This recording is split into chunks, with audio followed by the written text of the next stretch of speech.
Madame la présidente, madame la ministre, madame la présidente de la commission, monsieur le rapporteur, mes chers collègues, cette semaine se tient la Semaine nationale des personnes handicapées physiques qui permet de sensibiliser le grand public au handicap et récolter des fonds pour des projets d'inclusion.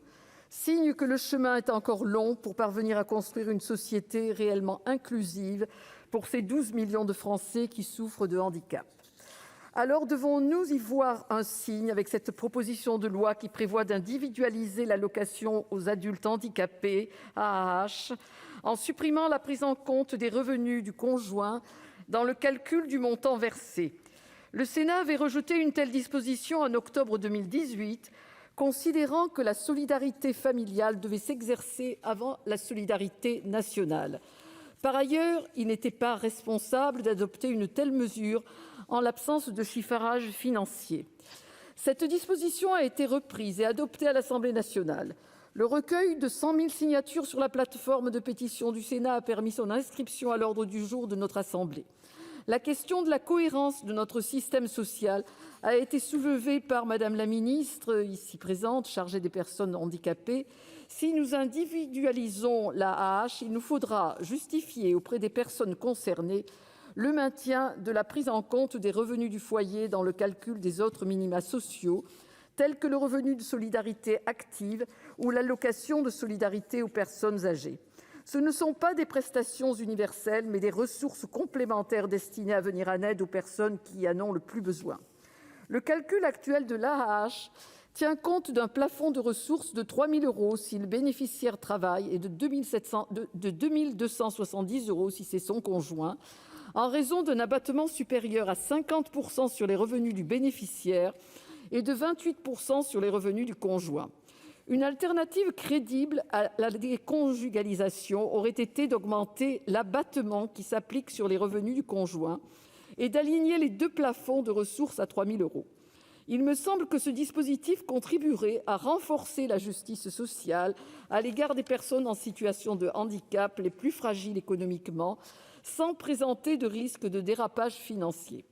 Le coût de la déconjugalisation et de la suppression du plafonnement, ce que propose le dispositif initial, serait de 20 milliards d'euros, sachant que le coût actuel du dispositif s'élève à environ 11 milliards d'euros pour 1,2 million de bénéficiaires. La commission des affaires sociales a pris ses responsabilités en supprimant le déplafonnement des ressources, abaissant le coût de cette mesure à 560 millions d'euros. Cependant, le plafonnement ne tient plus compte des revenus du foyer. Le caractère redistributif de l'allocation est donc remis en question. La commission a adopté un amendement permettant de limiter les effets de bord en proposant aux 44 000 foyers qui seraient lésés par la déconjugalisation de l'AAH de maintenir leurs droits pour une durée de 10 ans. La commission a également rétabli la modulation du plafond pour enfants à charge que le dispositif initial supprimait. Malgré ces réserves sérieuses, l'individualisation de l'AAH est une demande sociétale forte, justifiée notamment par l'exposition plus importante des femmes porteuses de handicap au risque de violences conjugales. Le rapport d'information présenté par le sénateur honoraire Roland Courteau est éloquent à ce sujet. Aussi, favoriser l'émancipation financière de ces personnes permettrait de mieux les protéger de situations dramatiques et souvent dissimulées. D'autre part, il est proposé de repousser le plafond d'âge limite fixé à 60 ans pour demander à bénéficier de la prestation de compensation du handicap. Cette mesure, justifiée en raison de l'allongement de l'espérance de vie, coûterait, en cas de report à 65 ans de cette barrière d'âge, entre 10 et 57 millions d'euros selon le nombre de GIR pris en compte.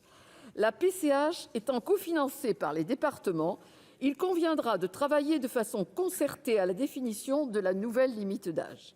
Les finances départementales sont fortement sollicitées par la crise sanitaire et économique. Aussi, je serai favorable à cette mesure, à condition qu'elle fasse l'objet d'un accompagnement financier suffisant des départements par l'État. À titre personnel, je voterai cette proposition de loi, mais la majorité de mon groupe s'abstiendra pour les raisons évoquées dans mon intervention. Je vous remercie. Merci. La parole est maintenant à Madame